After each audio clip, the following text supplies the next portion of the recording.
Hey, everybody, welcome to another episode of Galaxy CDs, Rocks, and Flips. If you're a repeat visitor, thank you so much for coming back by. And if this is your first time here at the channel, my name is Ryan, and I am a full-time reseller working out of my home here in the greater Cincinnati area. And this channel is all about the flip life. Today's episode is another of the What's Sold videos. I really gave this one a lot of thought because the YouTube kind of plan is you make a great thumbnail and maybe a slightly clickbaity title, and then you hide all the good stuff to the very end to get people to watch the whole video. And that kind of always drives me crazy as a viewer, so I didn't want to do that to you guys. So we're going to cut right to the chase and get to the good stuff.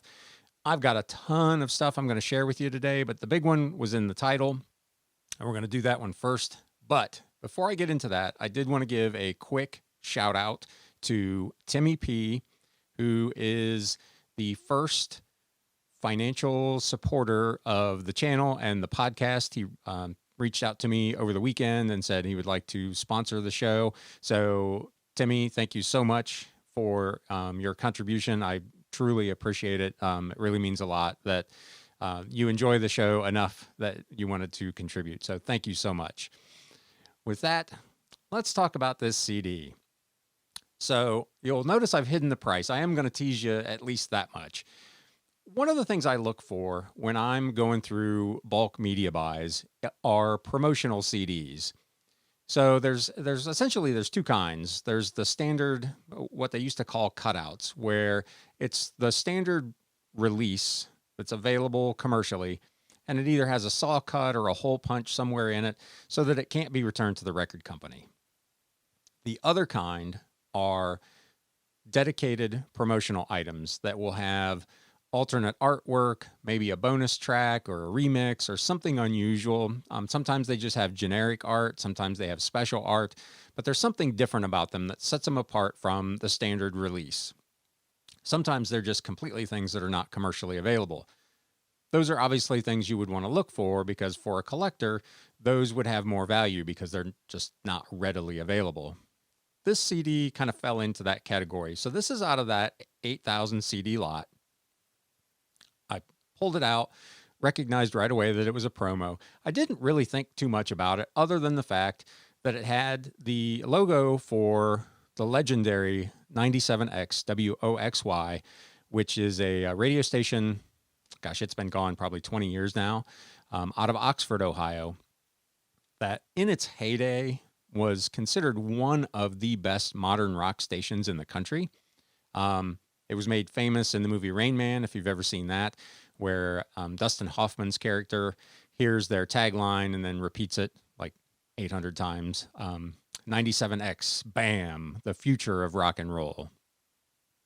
The station has a really passionate, loyal following, so I thought this might have some collectability. Was for Depeche Mode's summer 1994 U.S. tour. Depeche Mode is a band that in that time frame that was kind of in their heyday as well, so I thought it might have some collectability from that standpoint also. I did a little more research and found out that the record company only made 100 copies of this, and of those 100, they went to just 25 radio stations across the U.S. Each station got a special copy with, as you saw, and I mentioned, its own logo and information on it, and it also had a unique catalog number. So that means basically there's probably only 4 of these in existence in the world with this particular configuration. So not only is it collectible for station fans, for Depeche Mode fans, but for just anybody who collects really unusual CDs, this item is a one in however hundreds of millions of CDs have been produced over the last, whatever it's been, 40 years. There was only one similar one listed on eBay at the time, and there were a couple of comps that had sold. I listed mine closer to the sold comps as opposed to the one outlier that was just a crazy, crazy price, as if this price isn't crazy enough. I sold it within 2 days for full asking price. And that price was, wait for it, bing, $325 plus shipping. Needless to say, there was some hooting and hollering in the Batcave that night when that notification came across. Just an incredible sale on an item that was basically in a big lot and cost roughly less than 4 cents. So massive, massive flip.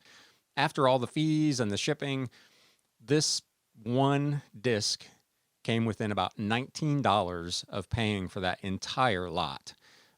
So just, I'm beyond thrilled with how that went.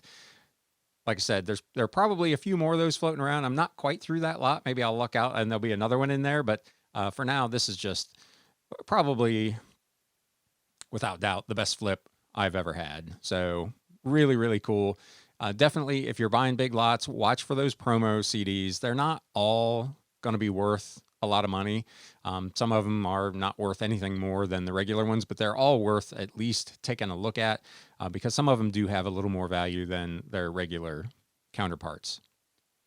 Speaking of CDs, I've only listed a really small percentage of that lot, but I sold this one and this one and that one and this other one and this one. So, and then at the end of the week, I sold these two. This is a really independent release from the late 90s from a Detroit rapper it goes by Daruckus, but it had a cameo appearance from Eminem. And there were a couple of these in that lot. There was one sealed and one opened. And I had a guy that was interested in both, one to save for his collection, the sealed one, and one to actually listen to.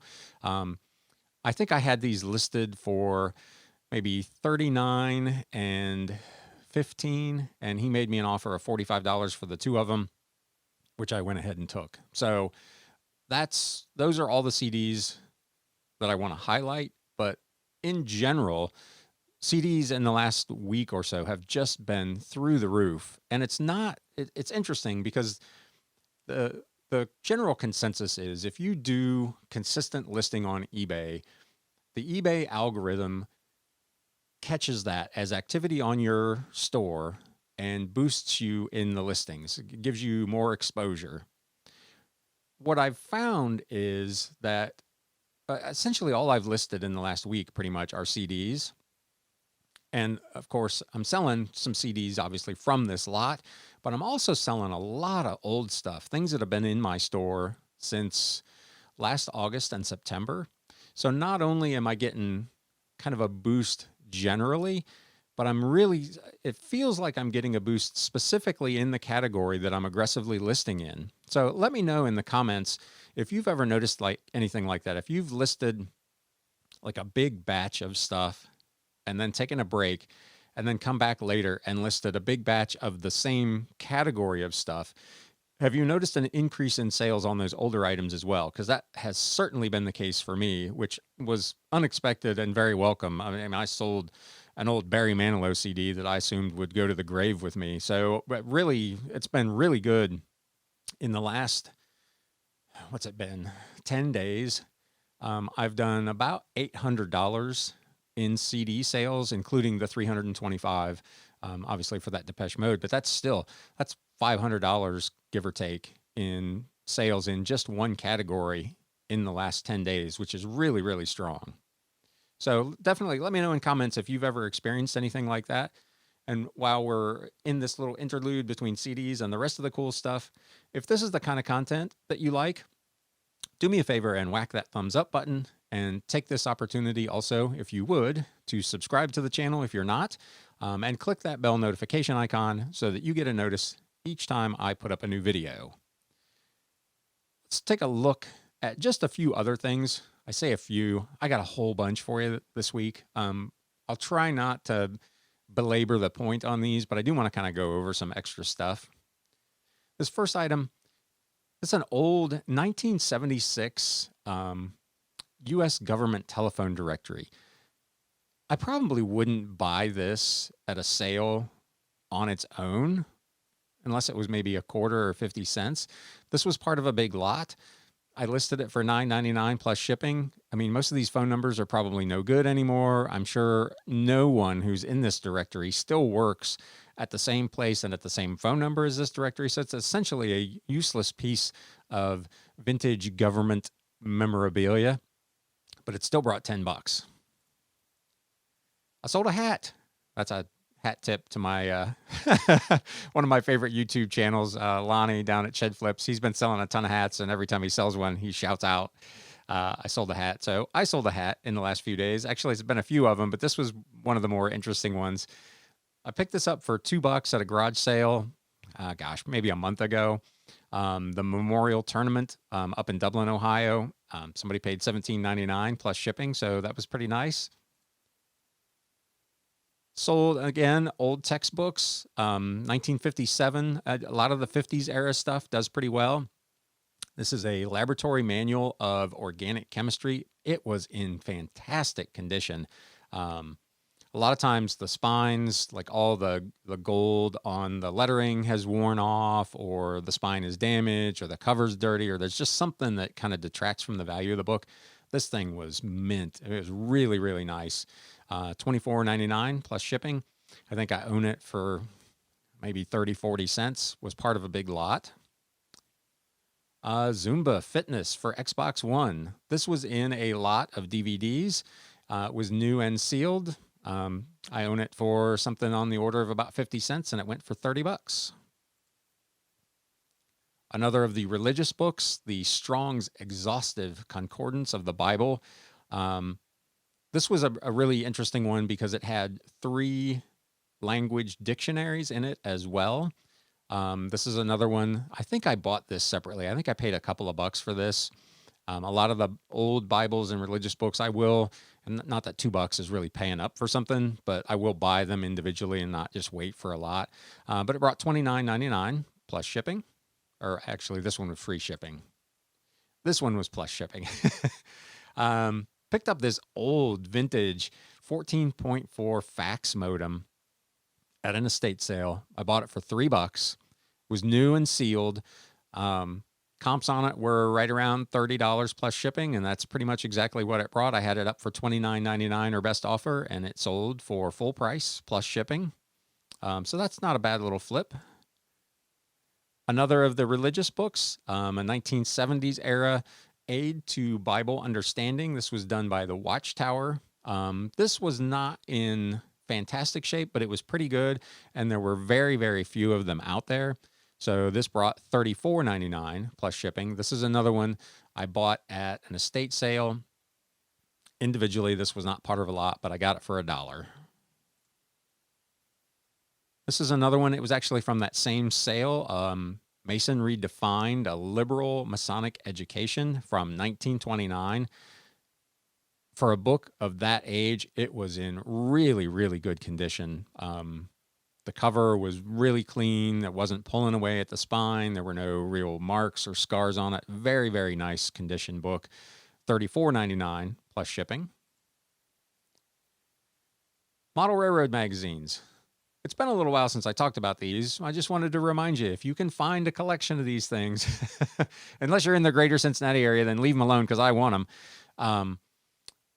If you can get complete years of these things for a low price, and a lot of times people are just trying to get rid of these, man, they are good money. I had a sale actually last night. Guy made me an offer on 5 different sets of these. I had them listed for, I think, $24.99 plus shipping each. He made me offers of $20 each for them. I took the offers, and they'll be on their way this morning. So that's a $100 sale. In ordinary circumstances, this would be in the running for flip of the week, but this week it's only good for a bronze medal. Obviously, my friends in Depeche Mode are number 1, but the silver medal this week went to this. You may remember, it's probably been a couple of months ago, I showed this Army Air Force World War II era bound service magazines. It had 12 or 14 issues per binder. Really nice Army Air Force binder. This set was from May of 1944 to April of 1945. So kind of right in the, just prior to D-Day to just about the end of the European campaign of the Second World War. So it covered a lot of that era of Army Air Force operations. The binder was in really good shape. The magazines were in really good shape. I picked this up for $1. I think I can't remember if I bought 3 or 5 of these for $1 a piece at this estate sale. I had it listed for $154.99. And part of my morning routine is once I'm done with my shipments, before I go to the post office, I always go into my seller hub and I go into my listings and I look at the send offer eligible. And I take a look and see if there's anything new there. This one popped up one morning last week. And to get on that list, I don't know if you're aware, I may have talked about this before, but one of 3 things has to have happened. A customer either has to have watched this item, they have to do what they call, I think, power browsed it. They looked at it 3 times within a 15-minute time span, or they actually placed it in their cart but did not complete the purchase. So one of those 3 things has taken place to get this thing on the list. Anytime I see that on an item like this, I'll send an offer out. In this case, I sent an offer for 15% off, and he accepted. So it sold for $131.74 plus shipping. I own it for $1, so $130.74 of gross profit before fees. Like I said, in any other week, that's the flip of the week. This week, sorry, Air Force, you're only good for number 2. But man, just a really, really super week here at the Galaxy. If you listen to the podcast over the weekend, last week was probably my best week since I started doing this full time. This week has been quite good as well. Gearing up again, just a quick reminder, if you're local to the greater Cincinnati or Dayton area, or are just looking to make a road trip, Saturday, so 2 days from now, July 25th, from 9 to 3, I will be having a yard sale. I literally will be thousands of CDs and hundreds of books, just kind of overstock stuff that I'd like to move. Everything's $1. So I'll leave a link in the description. So if you're interested in coming to that, check that out. I'll be here. With any luck, I won't be able to close it up at 3 o'clock because there'll be so many of you here. But if you do stop out, make sure you say hi, introduce yourself. Let me know you're a viewer. That would be awesome. And with that, that is a recap of the last week. I hope you found some interesting stuff there, maybe some stuff you can look out for at your own sales. Hopefully this kind of dispels the myth a little bit that there's no money in CDs. Obviously, some of those are outliers. You know, you're unlikely to find a copy of that Depeche Mode CD in a lot, but there are going to be a lot of stuff in those big lots that's worth $15, $20, $25. There'll be a lot of stuff. I've gone through about 7,100 so far of the CDs in that lot. And if I was going to guess, I would say probably 4,000 of them I've separated out, and they're worth $8 or less on eBay. So they're going in the yard sale to start. After that, they'll eventually end up in lots on eBay of 2, 3, 10, 20, whatever I think it's going to take to try to eke something out of them. But that means I'm going to have 3,000 plus what I've got yet to sort of stuff that's worth more than $8. That's a big number, folks. If I've got 4,000 CDs at the end of this process, they're worth $8 a piece.